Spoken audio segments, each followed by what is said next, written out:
Korban pemerkosaan sopir travel Lubuk Linggau dikenal pendiam dan sering membantu orang tua. Sosok korban pemerkosaan yang dilakukan oleh sopir travel berinisial IP berumur 21 tahun, warga kota Lubuk Linggau dikenal pendiam dan sering membantu orang tua. Hal itu diungkapkan Satuan Bakti Pekerja Sosial Kementerian Sosial RI Wilayah Rejang Lebong, Diana Ekawati, pada Rabu 15 Juni 2022.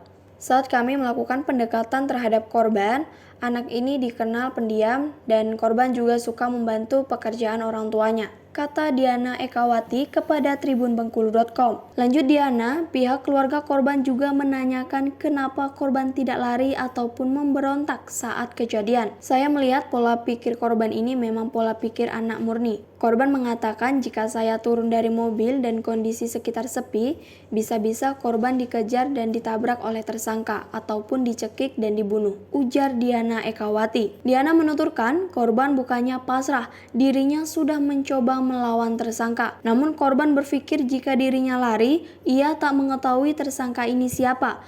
Makanya saat itu korban meminta untuk diantarkan ke rumah temannya, lalu turun dan berteriak minta tolong.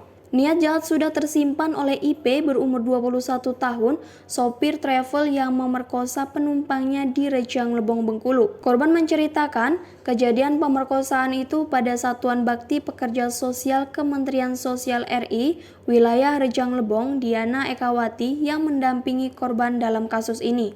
Korban saat itu memang sedang ke rumah bibinya di kota Lubuk Linggau, sembari mengisi waktu luang sebelum melanjutkan sekolah.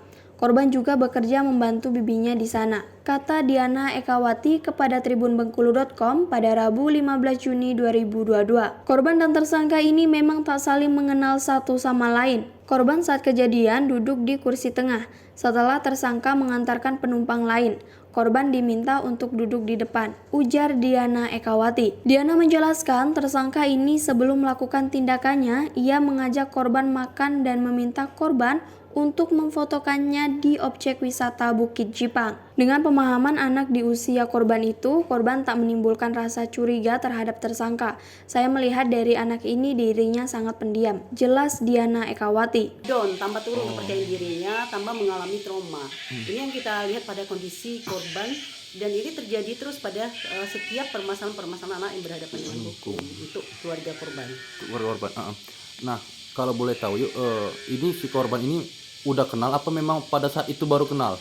Ya, pada permasalahan yang di tanggal 11 Juni 2022 ini, pada posisi korban, kita sudah mendapat informasi dari korban sendiri ketika kita asesmen, memvisit langsung ke anak, itu kita secara kebetulan mendapat informasi bahwa anak tidak mengenal sama sekali pelaku tersebut. Dan benar-benar murni antara penumpang dan supir. Ya, jadi tidak berada perkenalan sama sekali. Dan posisi dari lokasi tempat menumpang pertama sekali di kota Lubuk Linggau ke posisi Rejang Lebong, anak berada di posisi duduk di belakang. Oh, di belakang. Ya, ketika terakhir dari penumpang diantar di jalur 2, baru anak si supir mempersilahkan anak pindah ke depan, alasan untuk mengajak mencari makan dulu karena posisi supir lapar, terus mengajak jalan ke arah Bukit Jipang untuk minta tolong difotokan gitu kan. Dengan pemahaman anak dengan usia seperti itu, tidak ada menimbulkan rasa curiga dan tidak ada berpikir ke arah yang lebih aneh-aneh, karena memang saya melihat kondisi dari anak ini, latar belakang anak ini adalah termasuk anak yang sangat pendiam. Iya, anak ini sangat pendiam. Ke sosialnya juga anak ini kita lihat anak korban, yaitu anak yang memang sehari-harinya intensnya membantu keluarga. Dia bukan anak tipe yang bergaul, anak tipe yang sama dengan usia-usianya, dia lebih banyak membantu keluarga. Untuk kerja jualan gitu ya? Dia sehariannya bekerja untuk mengisi waktu luangnya. Dia ke Lubuk Linggau itu bukan jalan-jalan, mengisi waktu luang selama liburan untuk memperlanjut sekolahnya. Dia membantu bibinya, jadi bekerja di rumah bibinya. Ini pulang untuk melanjutkan pendidikan. Oh, seperti itu. Iya. Berarti ada pemaksaan dari pelaku. Ada pemaksaan dari pelaku dengan iming-iming untuk diajak jalan dulu foto-foto. Dan ketika saya tanya kan banyak dari pihak keluarga kenapa tidak turun, kenapa tidak berontak. Pola pikirnya sudah benar-benar, kalau saya bilang memang pola pikir anak murni. Karena dia bilang kalau saya turun dalam lokasi yang sepi, saya bisa dikejar dengan mobil, bisa-bisa saya ditilas dengan mobil, takut kan seperti itu, atau saya bisa dicekik, atau saya bisa dibunuh saat itu. Dan ditanya lagi, kenapa bisa, kata orang kok pasrah gitu ya? Bukan pasrah, dia itu sudah berusaha untuk mencoba, tetapi dia berpikir kalau saya lari saya tidak akan tahu pelaku ini siapa karena saya tidak kenal. Makanya dia bertindak ketika di salah satu kelurahan di Curug, langsung berteriak minta tolong. Oh, siap.